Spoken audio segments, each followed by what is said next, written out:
Le projet que j'ai l'honneur de vous présenter est un projet pionnier. Je crois qu'on paye un peu le fait que Sustainable soit un nom complexe. En fait, c'est la contraction de Astana, la capitale du Kazakhstan, et Sustainable. Donc ce projet concerne un démonstrateur numérique de ville durable. Donc il a été financé par l'État, le secrétaire d'État au commerce extérieur, et puis les finances, puisque ça a été financé sur la base d'une ligne qui s'appelle le FASEP, le Fonds d'aide au secteur privé. Certains d'entre vous connaissent peut-être ce type de financement. Donc l'objectif était de joindre l'urgence écologique de la ville durable à l'intérêt économique du gouvernement français pour ce sujet, sachant que les Français sont assez mauvais pour travailler ensemble à l'international, vous le savez, et que le fait de chasser en meute à l'export nécessitait d'unir un certain nombre de corps de métiers différents, qui en général ne se parlent pas forcément parce qu'ils interviennent chronologiquement les uns derrière les autres, et de pouvoir réellement présenter une analyse systémique des besoins des différentes villes dans le monde.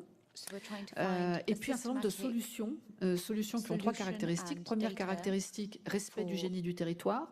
Pour faire court et clair, c'est l'anti-Masdar, c'est-à-dire proposer vraiment des solutions qui valorisent le potentiel du territoire et non pas qui s'y substituent par une technologie coûteuse. Deuxième caractéristique, comme je vous l'ai dit tout à l'heure, l'analyse systémique, c'est-à-dire proposer un large éventail de solutions dans le domaine des écomobilités, de l'énergie, de la construction durable, de la gestion de l'eau, des déchets, du retour de la nature en ville, etc. Et puis, last but not least, troisième caractéristique, les usages, c'est-à-dire des solutions présentées par le prisme des avantages qu'elles vont procurer en termes de qualité de vie. Donc, vous l'avez compris, le parti pris, ce n'est pas de la technologie pour la technologie, mais réellement une certaine sobriété technologique, mais par contre une analyse systémique qui inclut l'énergie, mais qui ne cède rien à ce qui aujourd'hui apparaît comme un monopole de l'énergie, ce qui est très dommage, puisque quand on parle de ville durable, on parle d'énergie, mais pas seulement, tant s'en faut. Donc là, vous allez avoir les partenaires du projet. Alors pourquoi le Kazakhstan? Simplement parce que la capitale du Kazakhstan, Astana, est tout à fait représentative de la forte pression démographique que subissent un certain nombre de capitales et de villes dans le monde, avec tout son cortège de défis environnementaux, congestion automobile, empreinte énergétique galopante, forte pression sur les ressources en eau, absence de valorisation des déchets, etc. Donc la population d'Astana a cru de 250% en 10 ans. Et Astana accueillera en 2017 l'exposition internationale sous le signe du développement urbain durable. Donc c'est la raison pour laquelle le gouvernement français a choisi cette capitale. Alors je précise que le travail que vous allez voir aujourd'hui a été remis à tous les ambassadeurs de France lors de la conférence des ambassadeurs, puisqu'en fait toutes les missions économiques des ambassades de France dans le monde pourront utiliser cet outil pour démontrer les savoir-faire français en matière de ville durable. 348 solutions pour la ville durable ont été intégrées dans l'outil. Donc on va y entrer dans cet outil. Donc le consortium qui a remporté l'appel à projet du ministère en 2013 est composé d'EFAGE, j'assure la direction de projet d'Astainable, Aegis, que vous connaissez, donc la première ingénierie française, 12 000 ingénieurs, forte présence à l'étranger, et puis Engie, ou ex-GDF Suez, pour ceux qui ne sauraient pas encore que GDF Suez a changé de nom. Ici, le club industriel, alors c'est très important, je me permets d'attirer votre attention là-dessus, parce que c'est la première fois, je crois, qu'on travaille avec ce qu'on nous avons appelé un club industriel, c'est-à-dire que nous avons sollicité 2000 entreprises françaises, bien entendu, 2000, notamment par l'intermédiaire des pôles de compétitivité dont elles sont adhérentes, pour pouvoir toucher un maximum de PME, PMI. Concrètement, nous avons réalisé des diagnostics du territoire d'Astana et chaque besoin identifié générait une fiche d'appel à solutions qui était envoyée au pôle de compétitivité partenaire. Il y en avait 16 en France. Et le gros intérêt, c'est que ça nous permettait de toucher des entreprises qu'on ne connaissait pas forcément et de récupérer des solutions pertinentes pour la ville durable. Parmi les 348 solutions dont je vous ai parlé, il y en a 60% qui sont des PME-PMI. 60% qui sont portés par des PME-PMI, pardon. Voilà, donc on va rentrer dans le projet. Donc c'est une approche qui ne surprendra pas les sachants que vous êtes, c'est-à-dire que c'est une approche pluriscalaire. Il Il y a d'abord une échelle dite stratégique qui va permettre, sous forme de cartographie animée, d'expliquer les stratégies en matière de mobilité, d'eau, déchets, agriculture en ville, énergie et construction durable qui ont présidé à l'élaboration de l'outil. Ensuite, il y aura une échelle thématique à peu près à 50 mètres au-dessus du niveau du sol qui permet de géolocaliser les solutions que nous avons estimées pertinentes pour les besoins d'Astana. Et puis ensuite, ce qui est le plus spectaculaire, c'est une échelle immersive qui permet d'être projeté dans une réalité virtuelle en 2030. Je précise que le moteur numérique qui a été utilisé pour réaliser cet outil est un moteur de jeu vidéo, ce qui est sans doute un peu la particularité de notre projet. Nous ne sommes pas dans la maquette numérique au sens du BIM, pour ceux qui connaissent cela. La maquette numérique, c'est ce qui permet aux ingénieurs de construire avec tous les autres corps de métier un bâtiment. Nous sommes avant la maquette numérique. Nous sommes dans la description d'une réalité qui est encore virtuelle, mais qui permet de façon totalement globale et transversale de décrire, de par les usages, l'intérêt des solutions qui sont proposées. Donc, on va commencer par une échelle stratégique. Alors, je vous précise qu'il faut plus de 2h30 pour découvrir tout l'outil et nous n'avons pas le temps.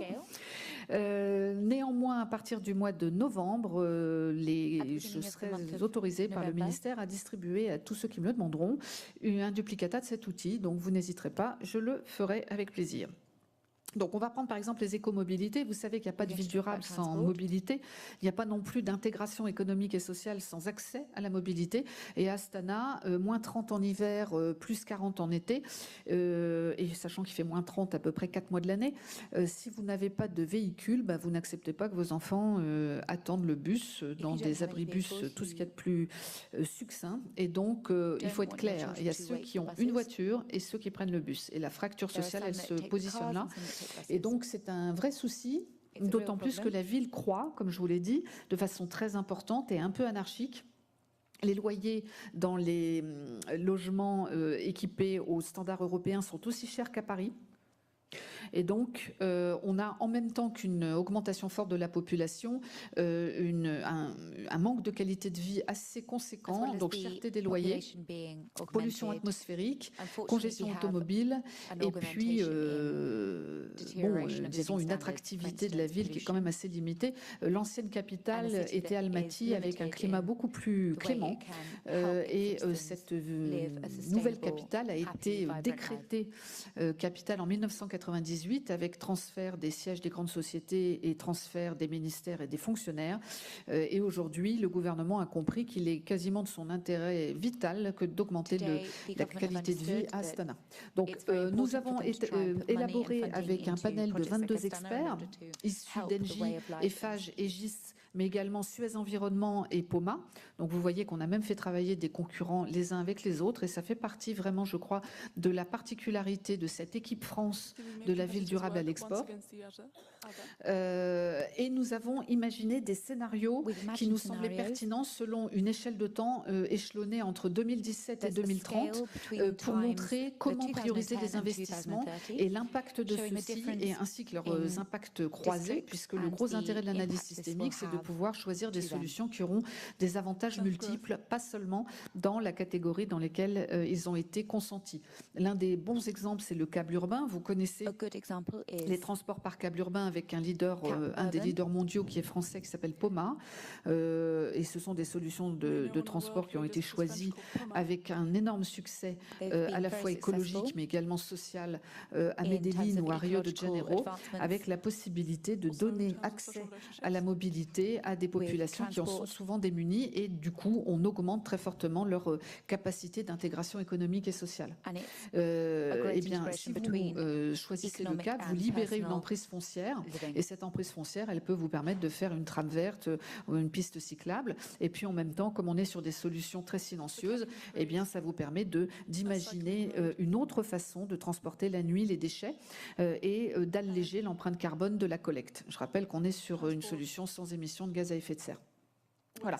Donc systématiquement, nous avons aussi imaginé le coût de la non-action, puisque avec l'augmentation du niveau de la population, donc si on reprend Lucie depuis 2017, vous allez voir, nous avons projeter l'augmentation du nombre d'habitants avec l'augmentation du besoin de transport jour et l'augmentation du nombre de véhicules individuels, ce qui concourt effectivement à aggraver la congestion automobile. Actuellement, vers 18 heures, il vous faut 2 heures et demie pour aller d'un point à l'autre d'Astana. Voilà. Donc ce type de stratégies qui sont également doublées par des dossiers écrits, à la demande d'ailleurs et chiffrés, à la demande de la ville d'Astana, est mise en image à travers une autre échelle qui est l'échelle thématique.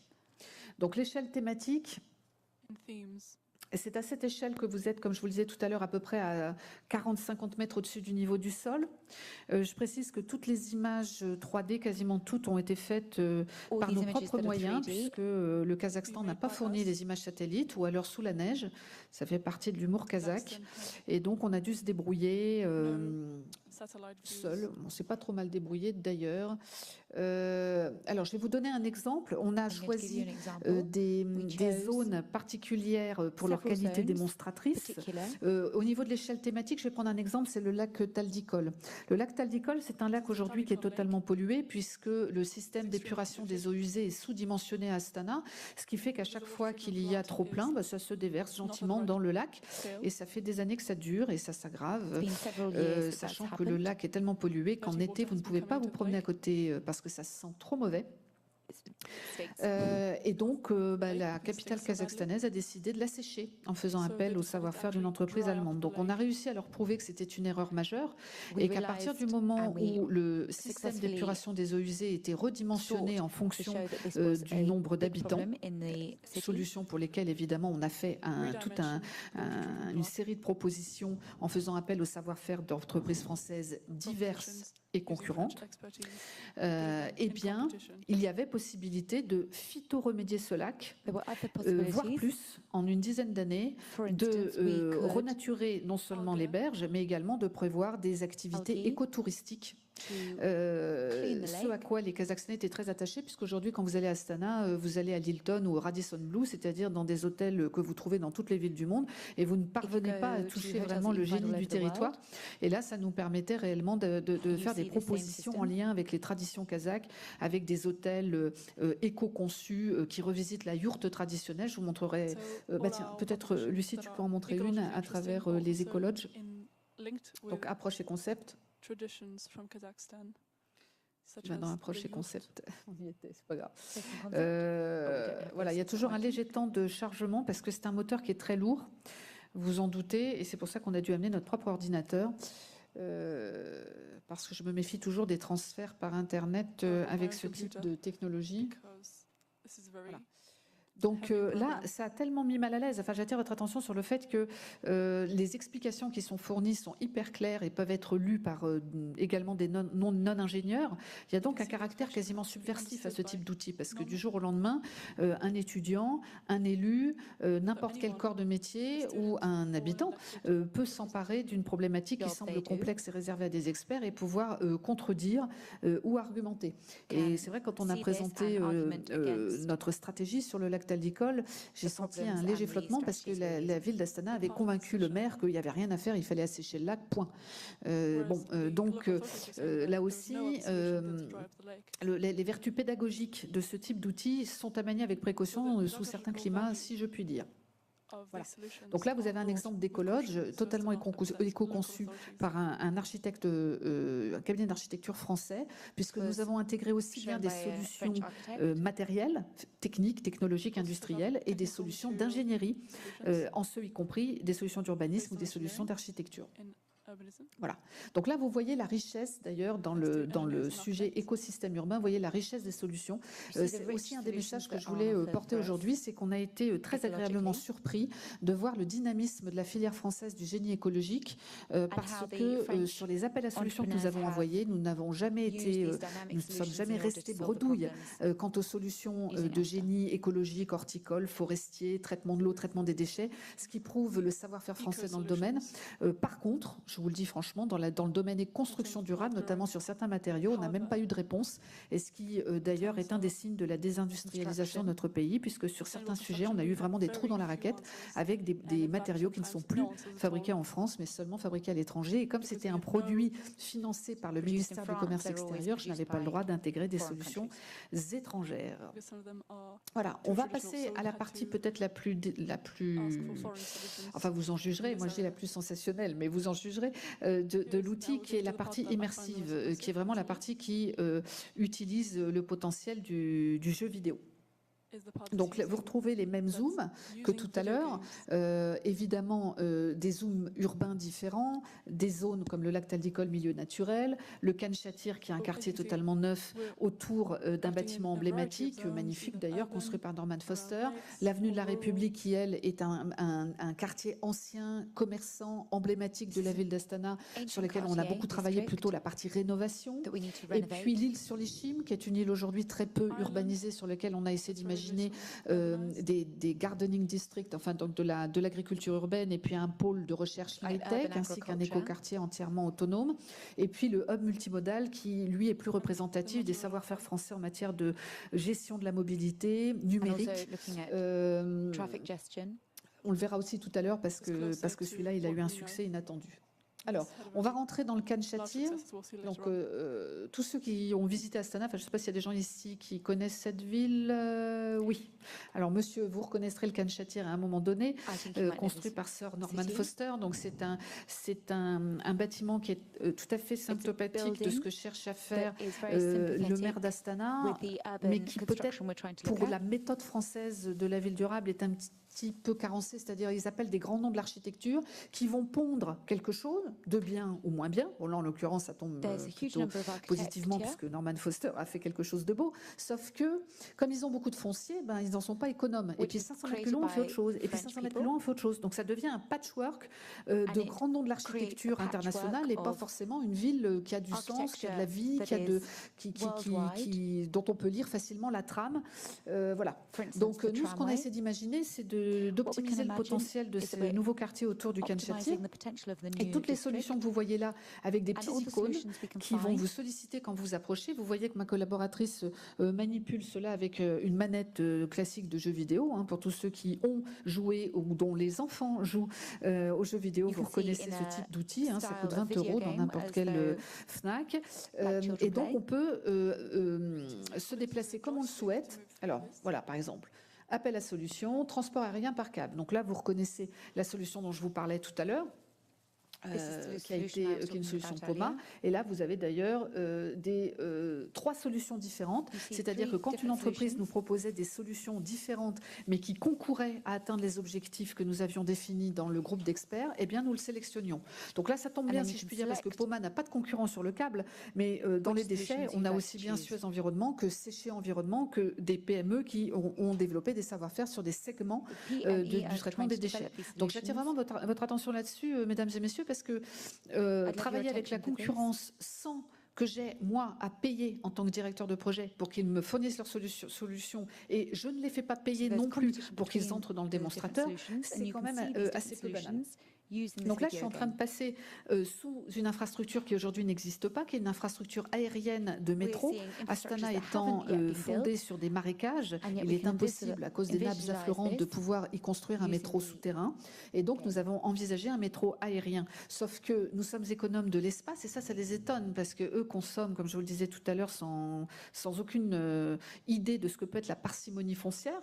Donc, à chaque fois qu'on construisait quelque chose, les experts s'obligeaient à ce qu'il y ait une intensité d'usage de l'équipement. Alors, par exemple, cet équipement que vous avez là, il sert à soutenir le métro aérien, mais il sert en même temps de couloir protégé des vents par des toiles géotextiles.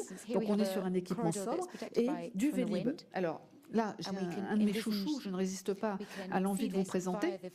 Smooth est une PME de 16 salariés à Saint-Gély-du-Fesque dans l'Hérault, et ils ont gagné devant Jean-Claude Decaux l'appel d'offres de la mairie pour l'équipement en Vélib de la mairie. Donc je voulais vous le dire parce que voilà, ce genre de projet commence à porter ses fruits en termes de contrats signés, parce que ça peut permettre à des entreprises de faire valoir des solutions totalement nouvelles, ou bien des toutes petites entreprises entreprises d'acquérir une visibilité à l'international qu'elles n'auraient jamais eue si elles étaient allées toutes seules présenter leur projet. Voilà. Donc, on va passer de l'autre côté. Je voudrais vous présenter un autre projet dont je suis assez fière. Donc là, Smooth, toute petite boîte, 16 salariés. Et je vais vous présenter une boîte qui est un petit peu plus grosse, qui s'appelle Renault. Si je vous la présente, ce n'est pas uniquement pour vous présenter la Zoé électrique, parce que tout le monde en a. Moi, j'en ai une, ça fait 2 ans que c'est sur le marché. C'est pour vous présenter la Zoé électrique grand froid. Parce que pour que ça ait du sens, Renault a accepté, alors qu'elle ne sera commercialisée qu'à la fin de cette année, de nous fournir gracieusement, je tiens à le préciser, toutes les images 3D d'un véhicule. Vous voyez là en bas, c'est écrit. Renault have shown us 3D images for free. Un véhicule dont les batteries électriques assurent une autonomie même à moins 40 degrés. Donc c'était important puisqu'on est sous un climat continental hyper... Enfin, vous ne pouvez pas trouver plus froid qu'Astana, sauf Ulaanbaatar en Mongolie. Ce sont les 2 capitales les plus froides du monde. Donc c'était très important de proposer un produit que, disons-le clairement, Toyota n'avait pas encore proposé. Parce que là-bas, c'est surtout des voitures asiatiques, vous vous en doutez. Et de toute façon, ça ne sert pas qu'au Kazakhstan. Vous avez bien compris, enfin ça sera l'une de mes conclusions, mais que cet outil doit servir partout ailleurs, parce que si ces solutions fonctionnent dans des climats hyper rigides, enfin hyper continentaux, eh bien elles fonctionneront dans de nombreux autres endroits. Alors, voilà, donc petit détail également, la végétation. Vous avez peut-être l'impression qu'il y a du décor et que c'est bien joli, que ce sont des belles images. C'est presque ce que je regrette dans l'outil, c'est que les images sont tellement réussies qu'elles ont tendance à faire oublier toute l'ingénierie qu'il y a derrière et on se laisse porter par la beauté des images. Seulement, il n'y a pas de décor. Tout ce que vous voyez a été pensé, en ce y compris la végétation, puisque, ainsi que je vous l'ai dit tout à l'heure, le génie horticole, écologique, forestier français est assez actif et on a pu démontrer à la mairie d'Astana qu'on était capable de restaurer avec elle le patrimoine génétique vivant des plantes compatibles avec le climat de la steppe continentale. Et qu'il fallait qu'elles arrêtent de se ruiner en allant importer tous les ans des plantes qui meurent, qui durent 3 mois. Elles importent ça de Hollande et d'Allemagne, ça coûte une fortune, alors qu'en fait, dans la steppe, il y a de la végétation endémique. Il suffit simplement de récupérer, de faire des banques de graines, et dans 3-4 ans, ils seront totalement autonomes en matière de végétation, voire capables de créer des îlots de fraîcheur pour l'été grâce à cette végétation. Là, on est sur une autre... je suis pas en retard. Là, on est sur un autre zoom qu'on aime bien. Donc, c'est l'avenue de la République. Je vous l'ai dit tout à l'heure, c'est un quartier ancien, commerçant. Tout ce que vous avez vu en arrivant existe, sauf qu'il s'agit d'une 2x2 voies avec des voitures. Et quand vous traversez, vous avez intérêt à traverser vite parce qu'ils ne s'arrêtent pas forcément au feu rouge, les Kazakhstanais. Le problème de cette ville, c'est qu'elle a été un peu imaginée et développée sur un modèle américain avec, c'est une ville pour la voiture. Donc aujourd'hui, que ce soit les personnes à mobilité réduite, que ce soit les mères de famille avec poussette ou les personnes âgées, enfin de toute façon nous sommes tous des personnes à mobilité réduite en devenir, eh bien rien n'est prévu pour elles. Et donc l'objectif, ça a été de montrer qu'on pouvait, et ça c'est un savoir-faire français assez éprouvé, à travers l'incrémentation d'un dispositif de mobilité décarbonée, ici le tramway, requalifier toute la voirie pour la pacifier. Donc là, on a travaillé, que ce soit avec Alstom ou avec Translor, vous voyez, toujours cette idée de présenter des solutions, même si elles sont portées par des entreprises françaises concurrentes. Voilà, et de pouvoir montrer l'écosystème d'entreprises autour. Donc, vous avez vu des entreprises du système électrique ou du système numérique qui accompagnent ces grandes entreprises. Donc, ici, je vous donne un exemple. On va aller voir. Alors, je vous ai dit moins 30, moins 40 en hiver. C'est vrai, enfin moi j'ai jamais eu moins 40 à Astana, mais moi j'ai eu moins 35. Donc prendre le bus par moins 35, c'est compliqué d'attendre. Surtout que l'offre est totalement... Tu veux pas venir sur Suez, Degré Bleu? L'offre de transport est totalement illisible. Il y a 3 lignes de bus différentes gérées par 3 entreprises d'État différentes. Bon. Donc ce qu'on a essayé de montrer, c'est qu'on pouvait imaginer des abribus tempérés, Donc là, c'est une solution degré bleu de Suez Environnement qui permet de récupérer les calories des eaux grises des bâtiments résidentiels environnants et qui permet non pas de chauffer à 20 degrés, mais quand vous êtes à moins 30, de tempérer à 0 degré. Attendre le bus par 0 degré quand vous êtes habillé pour sortir, ça va. L'attendre par moins 30, c'est beaucoup plus compliqué. Donc, ce qui est important, c'est la température ressentie. Donc là, on tempère en récupérant les calories des eaux usées. Cet abribus est totalement numérisé. Un tas de solutions françaises, je ne peux pas toutes vous les citer, mais à chaque fois que vous avez une petite icône, donc il s'agit de solutions françaises différentes. 348 en tout, je vous le disais. Vous allez en repérer certaines, puisque comme on est en analyse systémique, vous allez en voir que vous aviez déjà vu, comme par exemple les vélos qui étaient là-bas. Vous avez peut-être vu, voilà. C'est normal, puisque en analyse systémique, on a une démultiplication des différentes solutions, puisqu'il y a des usages partout dans la ville. Alors là, ce que vous allez voir, c'est le quartier qui est derrière l'avenue de la République, qui est aujourd'hui uniquement construit avec des bâtiments de l'époque des plans quinquennaux soviétiques des années 80. Je n'exagère pas. Hein. On est sur des bâtiments très déperditifs dont on a retrouvé d'ailleurs les plans dans la littérature d'architectes russes des années 80. Donc on sait exactement comment ils sont faits. Et on a voulu démontrer, non pas qu'il fallait les détruire, puisque c'est ce que se demande la mairie d'Astana. D'ailleurs, si vous les détruisez, vous n'amortirez jamais les émissions de gaz à effet de serre qui ont été réalisées, qui ont été émises, par définition, lorsqu'ils ont été construits. Donc l'objectif, c'est de montrer comment les rénover.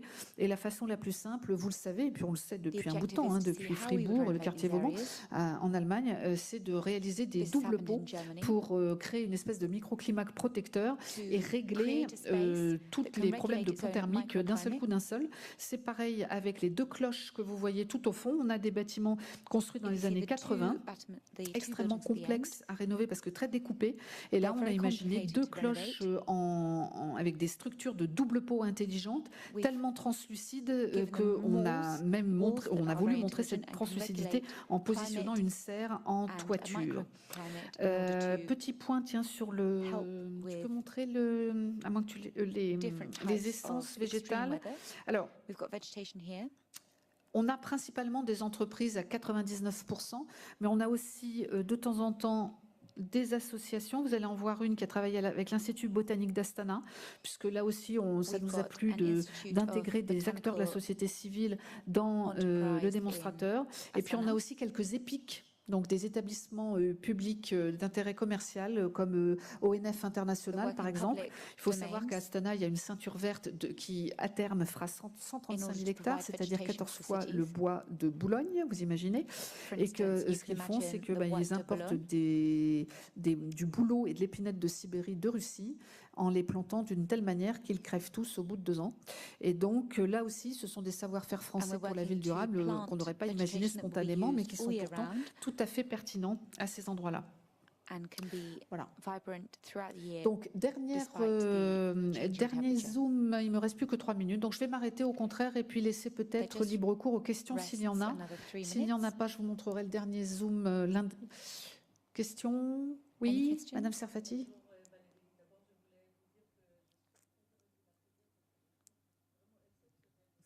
Merci.